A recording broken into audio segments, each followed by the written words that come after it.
Hello guys, இன்றைக்கி வந்து இறால் பிரியாணி செய்ய போகிறோம். அதுக்கு இந்த வீடியோவில் வந்து நான் காமிச்சிருக்கேன். ஃபஸ்ட்டு க்ளீனிங் ப்ராசஸ்லாம் வந்து நான் பண்ணிக்கிறேன். 3 வெங்காயம், 4 தக்காளி, 4 டேபிள் ஸ்பூன் போல் எண்ணெய் ஊற்றிக்கோங்க.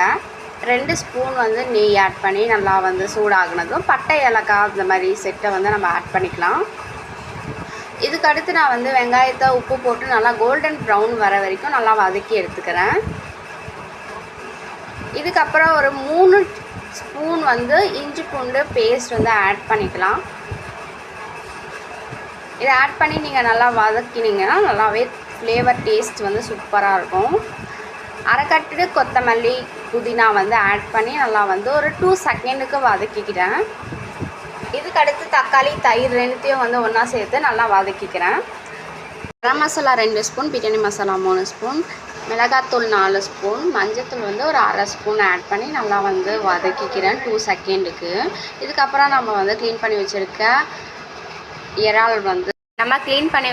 இறால் வந்து போட்டு நல்லா வந்து இந்த மசாலாலேயே ஒரு 2 செகண்டுக்கு நல்லாவே வதக்கி எடுத்துக்கிறேன். 3 டம்ளர் அரிசிக்கு 4 டம்ளர் வந்து தண்ணி சேர்த்து நல்லா வந்து கொதிக்க வைக்க போகிறோம். அடுப்பை நல்லா ஸ்பீடில் வச்சுட்டு இதுக்கப்புறமா நம்ம வந்து 30 நிமிஷம் ஊற வச்ச பாஸ்மதி அரிசியை வந்து சேர்த்துக்கிறேன். இந்த மாதிரி ஒரு கொதி வந்து வந்ததுமே அடுப்பை நல்லா சிம்மில் வச்சு ஒரு 15 நிமிஷம் டம் போட்டு இறக்குனீங்கன்னா சூப்பர்வான உதிரியான பிரியாணி வந்து ரெடி ஆகிடுச்சு. இந்த வீடியோ உங்களுக்கு பிடிச்சிருந்தால் லைக் பண்ணுங்கள், ஷேர் பண்ணுங்கள். தேங்க்யூ ஸோ மச் ஃபார் வாட்சிங் திஸ் வீடியோ.